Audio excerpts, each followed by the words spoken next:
Vintos, a South African musician and business owner. DJ Vintos was gunned down outside a nightclub in Orlando East, Soweto, in March 2022.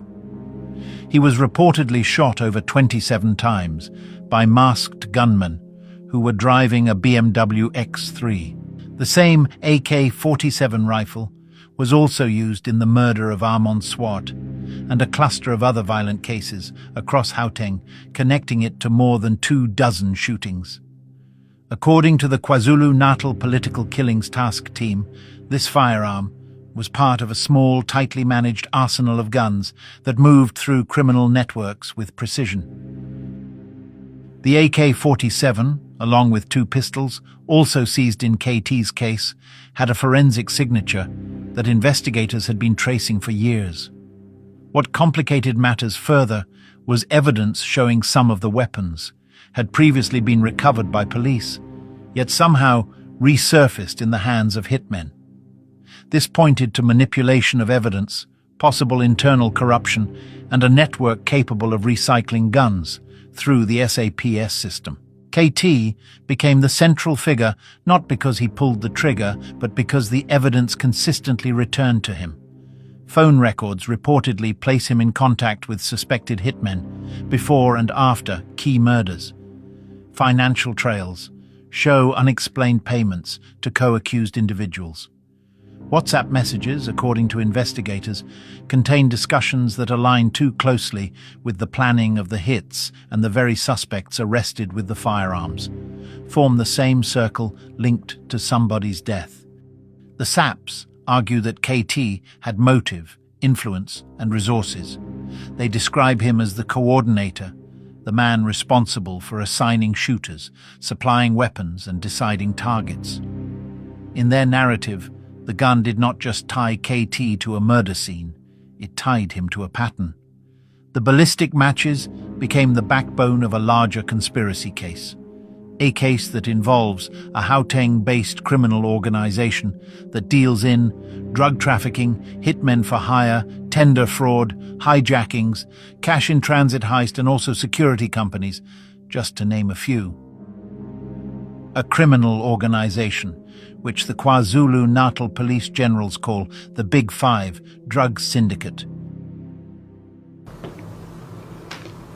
In the year 2022, a request was received from Gauteng Organized Crime Investigating Unit to assist with the investigation to dismantle the organized crime syndicate that was operating in Gauteng, that was controlled in Gauteng but operating in the rest of the country and in neighboring countries. I, as a Provincial Commissioner, took a decision to deploy 10 members from this political killings task team to go and support this organized crime unit in Gauteng. I can tell South Africans that this decision was for the disbandment letter of this team, because they overstepped their mandate of only focusing in KZN. They went to support Gauteng organized crime unit with the dismantling of a criminal syndicate. And I can confirm before the South Africans today that the investigation which these members were involved with in Gauteng has unmasked the syndicate. And this syndicate involves, amongst others, politicians who are currently serving in Parliament. The law enforcement officers include the members of the South African Police Service, the Metro Police, and correctional services.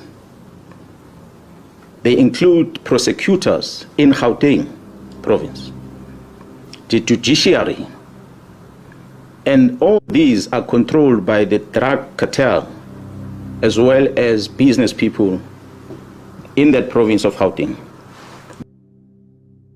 According to the police, in Gauteng's underworld, one syndicate stands above the rest. The Big Five cartel, a covert network built on political influence, police infiltration, and organized violence. The unraveling of the Gauteng Big Five cartel has exposed one of the most complex criminal networks operating in South Africa today. At the center of this network are three names repeatedly surfacing across testimony, ballistic reports, and intelligence briefings: Katiso KT Molefe, Vusi Muzi, Kat Matlala, and the late taxi boss Jonathan King Mzwazi Msibi. While each man comes from different sector, business, private security, and taxi leadership, their connections form the backbone of a syndicate that investigators say blends violent crime, deep corruption, and legitimate industry influence under one coordinated criminal structure.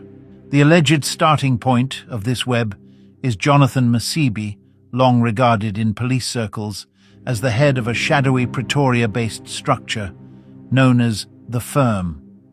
While outwardly a powerful taxi figure, The Firm is described by witnesses at the Madlanga Commission as a multi-layered criminal network that predates the Big Five cartel and provided the template, protection, and hierarchy for modern organized crime in the province of Gauteng.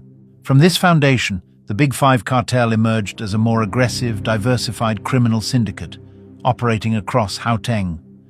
Testimony from senior police intelligence officials describes the cartel as a coalition of influential crime figures, controlling sectors such as drug trafficking, contract killings, kidnappings, cross-border hijackings, and tender manipulation. Within this structure, both KT and Kat Matlala allegedly operate as key pillars. Kat Matlala is repeatedly mentioned as one of the cartel's most connected figures. He is tied to large-scale drug distribution networks, extortion rackets, and high-level political infiltration. His WhatsApp messages with senior police officials and business leaders revealed during the Madlanga Commission suggests he had the means to influence investigations and secure protection. For the cartel's activities, Matlala's role is often described as the strategist and fixer, the figure who bridges criminal operations with institutional power. KT Molefe, by contrast, is linked more directly to violent enforcement. The high-profile murders of DJ Somebody and DJ Vintos positions KT not merely as an associate, but as an orchestrator within the cartel's contract-killing division. Investigators allege that KT organized shooters, supplied the weapons, and managed the operational side of targeted hits. Financial records, phone data, and digital communication reportedly place him in direct collaboration with the same individuals, connected to Kat Matlala's political and policing circles. The connection between KT Matlala and Jonathan Msibi becomes clear when viewed through the structure of the Big Five cartel. Msibi's network provided the base. Matlala handled influence, protection, and political leverage. KT managed execution, logistics, and the violent enforcement side. Together, they form three interlocking layers of the same criminal architecture: legacy leadership, institutional infiltration, and operational violence, making the Big Five cartel one of the most entrenched and dangerous syndicates South Africa has ever seen.